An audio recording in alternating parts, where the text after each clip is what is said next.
What's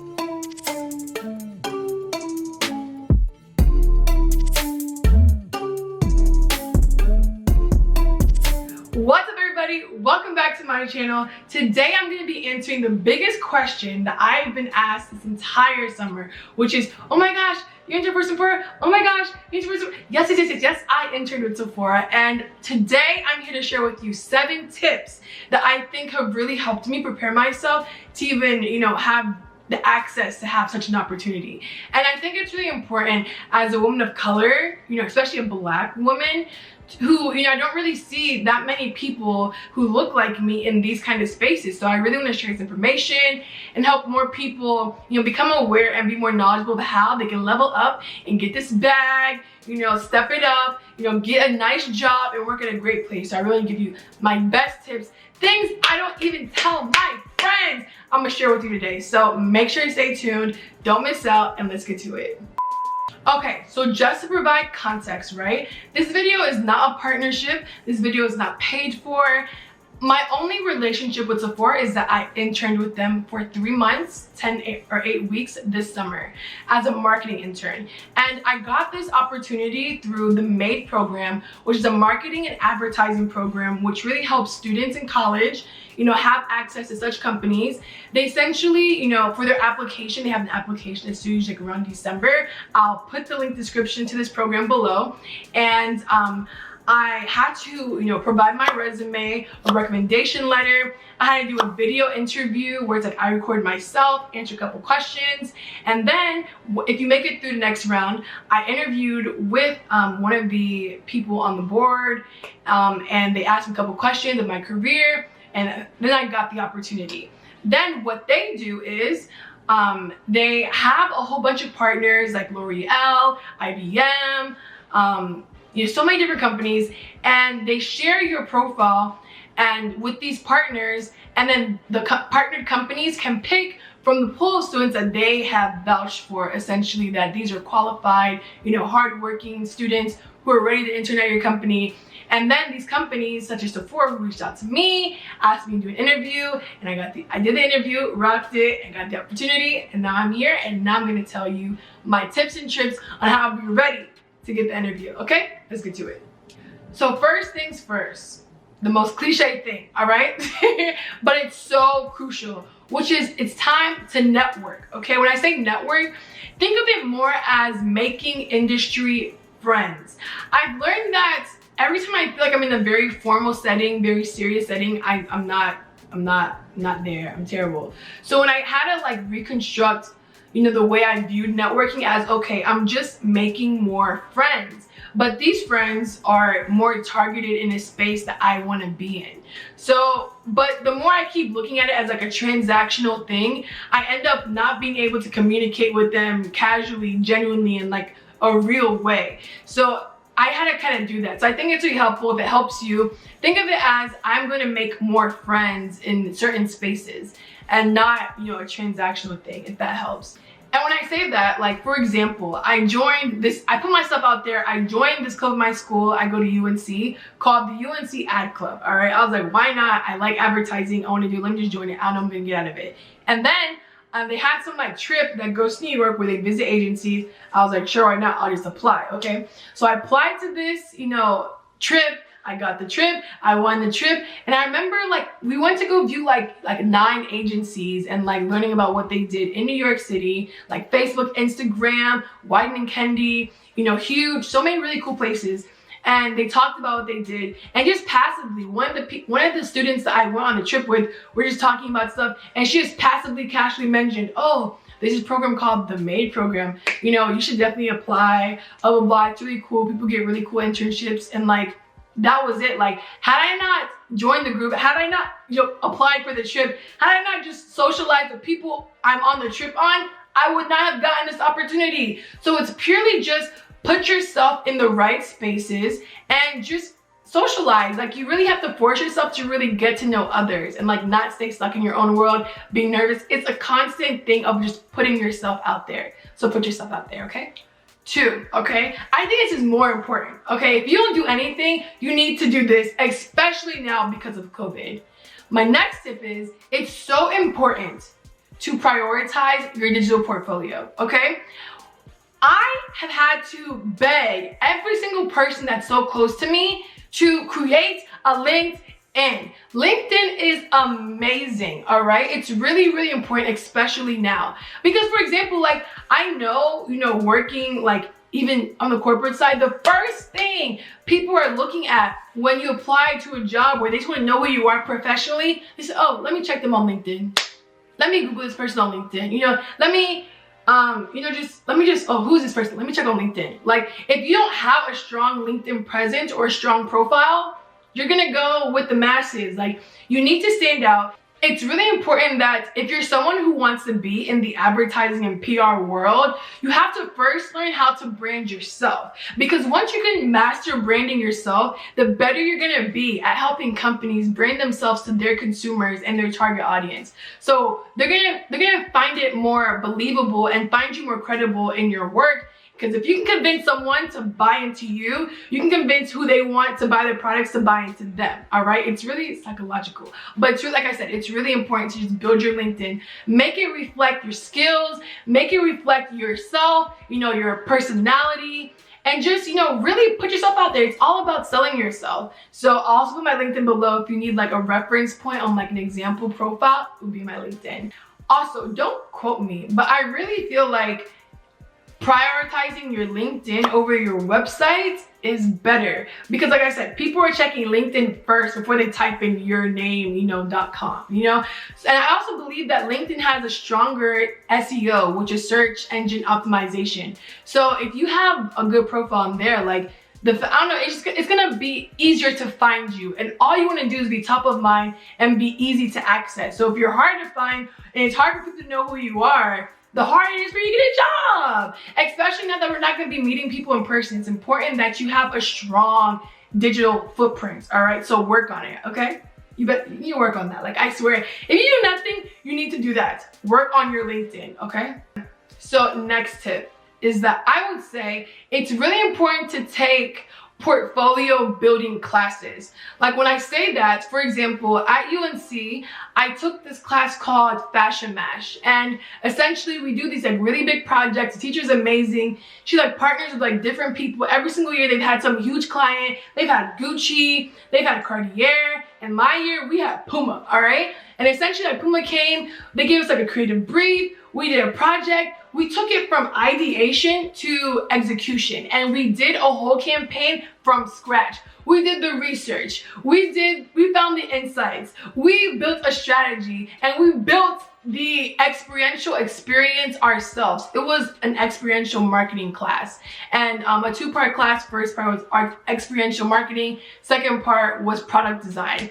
And it really changed my life, because I honestly feel like had I not taken that class, I wouldn't have gotten the internships I have, because I'm able to speak the language. I've walked through the process of how these major companies have, really how these major companies function. Like I have like a base understanding. So the faster you can also like show work that you've done and have it, digitally or physical, and can put it online, like the faster someone can see something you've done, the faster they can register that, okay, this person is actually skilled in this particular area. But if you're just writing on your resume, oh, I've done this, I've done that, and you don't like have like a flyer at least, or a blog, or something that someone can see, like, wow, they did this, it's really hard to make you look credible, or for someone to believe that you're as credible or that skilled as you say that you are. And that's just me being honest. I mean, I'm no, whatever, but that's my best judgment, because after having so many different conversations with people, I've really seen that really does a lot and makes people stand out when you can actually show the work that you've done. It's important that when you're taking these portfolio building classes, that you are leaving with something that you can add to your portfolio. Make sure that if it's a really cool project, you're taking pictures. Even though it's taking pictures, you need to take pictures of the process. Like, people love, a story. People love watching your journey. So if you can show an employer like the steps you took to get to some end product, it speaks volumes, and people are more bought into the idea. So always document, always record everything you've done, and make sure you are taking classes that you can add to your portfolio. Case study classes, experiential marketing classes, graphic design classes, anything you can add, the better. Trust me. Okay, my next tip that I really don't tell anyone, this is gonna be between me and you, okay? Just me and you. But this has saved me so much time, okay? You really need to have an application archive file. Let me explain to you what it is. Hopefully I'm using the right words to describe it. So basically, like, who has time to literally rewrite the same information in every single application? Not me. And I know that you definitely don't either. So something that I've done that has saved me a lot of time and allowed me to like apply to more things is I have this long doc, okay? Where every application I've ever applied to, whether that's a scholarship, whether that's a job, an internship, anything, I like copy questions and I copy the answer that I said. And I've had that since like sophomore year of high school. So anything I've ever written, I already have it saved. So I don't have to sit here every single application and retype things I've said, you know, like years ago, you know what I'm saying? Or like months ago. Like I have it saved, like I already have like a template for how I pitch myself or my ideas. You get what I'm saying? So like, yeah, it's like, oh, tell me about yourself. I already have a paragraph that I can send you about myself. You know, like, because like, it takes, I know that applying to jobs can be so draining.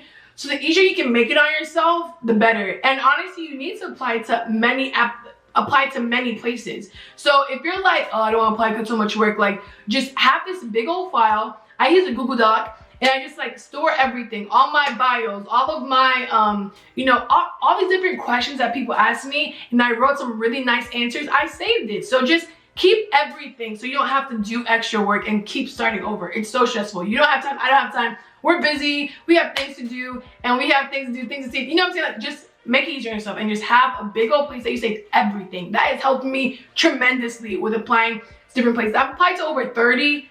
Last year, I applied to over 30 companies. I heard back from like 5, interviewed with them, and like only got 1 offer, and that was Sephora. So like, it's just, sometimes you get lucky. You only have to apply to one place. I have a friend who literally applied to one place, to Cisco, and she got it, and didn't apply anywhere else. I applied to like 30, only got 1 place. So it's like, maybe get lucky and maybe just have to do 1, but for me, I was shooting everywhere, and until I landed something, so that's been really helpful. Also, it's really important, a tip that I got like my sophomore year as well, is to have an archived resume. So you should have like 2 resumes. One resume where you just like have everything you've ever done, every job, like everything you've ever done, right? It can be like 5-10 pages long. But then when you're applying somewhere, all you have to do is just look through your, you know, long resume. Okay, this experience is relevant to this job. This experience is relevant to this job. Instead of you like, you know, having to rethink of different things, even though you know you have experience, but you can't remember like what you did, like you have it all saved in one place as well. So having an archived application file and having an archived resume with all the things that you can like pull from have helped me a ton. So I'd say definitely do those. Next thing is, be ambitious with the jobs you apply to. Here's the thing, even if it seems impossible, it's better to get a no than a dang, I should have applied, like maybe I would have gotten it. Like, it's better for you to shoot your shot than never shoot. Because, you know, someone with even like just more confidence and even half the experience in you is probably applying and will probably even get the job just because you didn't apply because you were too scared. Like, it's okay, like even if it's some big company, you're like, whoa, like I don't think I can, I've only had this internship where I've only done this, I haven't done enough, just apply. You may not even know, there's so many things that probably happened in your life that have, you know, helped you create the skills that are, you know, useful for this company. Like, you don't have to work at some big company, but if you can think of ways of things that you've had or experienced that apply to the needs of a certain role at a job, yo, just speak to that. But like, don't be afraid that, oh my gosh, just because like, oh, it's Sephora, oh, Google, oh, Cisco, like I don't want to apply, I'm not good enough. You need to have that fake it till you make it personality or mentality and just apply. Like apply. Because people who are not as qualified are applying. So don't waste your time, you know, saying, because like if not you, then who? You really have to think like, if not you getting this, then who? You deserve it all. So you better go for it. Don't be scared. Apply, get it, and just try your best. But like, just make sure that, think of creative ways that you can add value to a company. Like there's so many things, so many ways. Be creative, but just don't be afraid. You never know what can happen. Be ambitious and shoot for the stars. You'll land amongst the stars. Bruh. No, shoot for the moon. You'll land amongst the stars. Like just go big or go home. Like just try your best. Okay, next thing. Make sure to practice interview questions, all right? Let me tell you, like when I say hate, I hate interviewing with a deep passion, all right? Like I literally hate it. It's the worst. It used to be the worst thing in the world to me.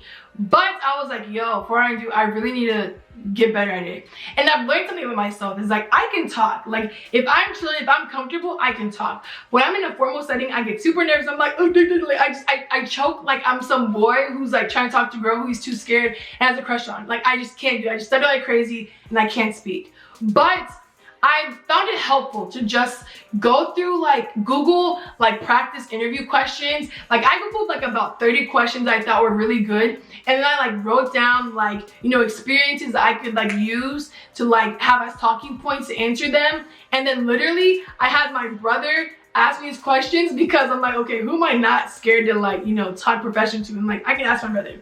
So I had him ask me like all these questions, and like I could remember like my talking points.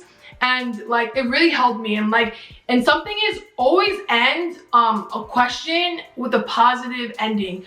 Use the STAR method, okay? The STAR method is situation, task, actions, and results. So basically you're gonna talk about a situation, which is, oh, I was assigned X, Y, and Z project. And then you're gonna talk about the tasks that are assigned. In this project, I had to do X, Y, and Z. And then the actions that you took. So it's like, okay, even though I had to do this, I did X, Y, and Z. And then you talk about the results. And at the end, which is like in the end, I ended up getting like 30% more of this, blah, blah, blah. Like make sure you use the STAR method. The situation, task, actions, and results. That's very helpful. That's been a rule of thumb in interviews. Oh, but the thing is just always end on a positive note. Even if it's a difficult question or like, how did you overcome this? People love success stories. So tell a success story. Keep telling success stories, but people love hearing the grind, you know, the hardships and how you still persevered and made it through. So always end on a positive note. But if you're nervous, just make sure to have a list of interview questions, have someone that you feel comfortable, ask you them, and then just practice them and keep practicing till it feels natural to you, and then you'll be good. And then my last tip is to work on a passion project, okay? I say this because something I've noticed, one thing that really stands out is people who work on passion projects or something that they actually care about. Like people who take initiative to create something really speaks volumes. So something that I do is obviously my YouTube. I do it because it's fun. I enjoy it. I have fun with it. And during the process, I'm like learning new skills. I'm sharpening my editing skills. I'm sharpening my public speaking skills. I'm sharpening my, you know, campaign strategy skills, you know, like promotional. Like I'm learning so much through this process, and like I'm learning it without feeling like it's so hard. You know, like I'm enjoying it, and I'm able to do it on my time, you know, and create my rules, and I get to push my own ideas and initiatives or goals for myself. I'm not helping a different company, you know, push through their ideas and goals. So like it's all on me, and I like that. I think it's very fulfilling and very productive to really just find something that you can put your all into and own, and you are in control of everything, all the content, all everything. Like just find something that you can create. It really like it does amazing things. It helps you also figure out what you like, because people only do passion projects on things they like. So when you're doing these things, you're also showing that you like these things, and it helps you build your brand when you promote it and like tell people about it. So then other people have an understanding of what you have expertise on. So it's good just to find something that you're really passionate about and keep working through it. And yeah, it's great. So thank you guys for watching. I hope you guys enjoyed it. I hope you're able to get at least one thing to add to your to-do list on how you can get closer to your dreams, get that dream job, get that dream internship. Like, I want to help you. So make sure to like this video, subscribe it, comment one thing that's helpful, or comment something that I didn't even mention, all right? And I really hope that we can continue to just help each other, push each other to get our goals, because it's so sad. We're in a really sad time, and anything that I can do to help, anything that you can do to help, just do it, all right? So let's get to it. Let's get this money, get your bag, and let's keep on grinding. All right, I'll see y'all later. Bye.